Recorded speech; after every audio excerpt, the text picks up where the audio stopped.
Well, good afternoon. My name is Brittnee Thomas. I serve as the planning manager at BJCTA. And so I'm just going to go over some information, just tell you a little bit about me. I have been associated with BJCTA for about 12 years now. I started as a bus operator. As a matter of fact, they taught me how to drive the bus. So I was able to gain my CDL through Max.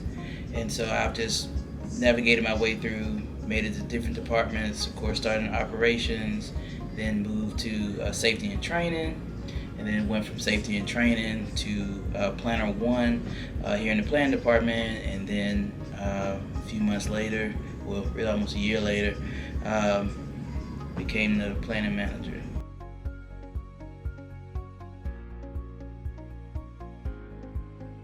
I am what you would consider the uh, the muscle of of the transit system here. And the reason why I say that is because we see operations, right? That's the exterior. Everybody sees them and they know them. But behind that is planners. Where planning is involved is because we are the ones that navigate how the route is designed. We are the one that determines the time schedules. We determine how frequent a bus is going to run, and so that's why I say we're really like the muscle behind what you see as the exterior of operations.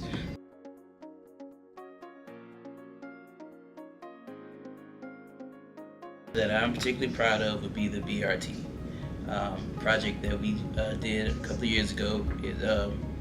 It launched in September of 2022. The reason why I'm particularly fun and proud of that project was because it really pushed me as a as a as a trainer for sure, because I was in the safety and training department at the time. It was getting ready to launch, and I was tasked with the responsibility of training the operators, supervisors, as well as making sure that the platforms were lined up correctly to where the bus wouldn't crown as much, and so it was really a lot. I spent a lot of time with the BRT.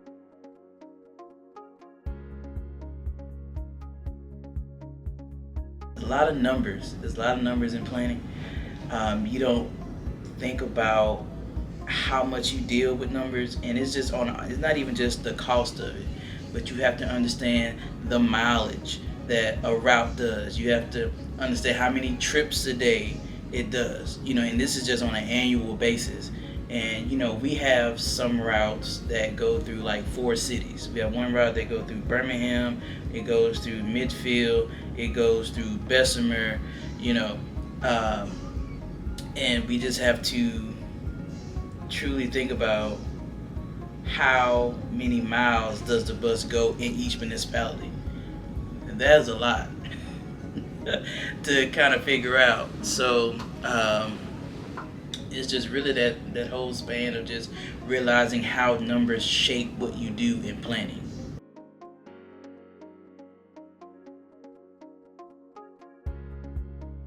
My go-to music, I listen to a lot of songs from the 70s, such as I really like the Shy Lights.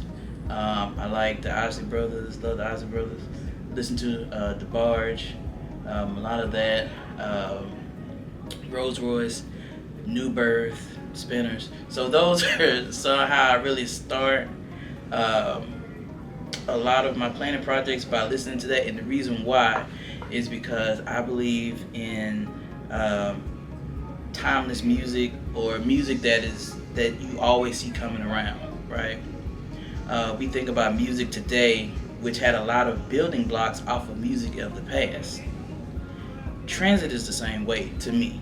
It's the same way, because how many times do we look at things that were done in the past, and we look on how we can revise it to make it more fresh, to make it more innovative, but we're using those same principles, those bounding blocks. So that same melody that you may have heard, and I may be telling my age a little bit, from Beyonce's Crazy in Love, was smash hit, that they thought something was so new and fresh. But hey, if you had known that the Shy Lights, were the originator of that sound, then you have a little bit more respect for it. Same thing with transit to me. You have to understand where transit was to know what are you doing now or how can you do it now.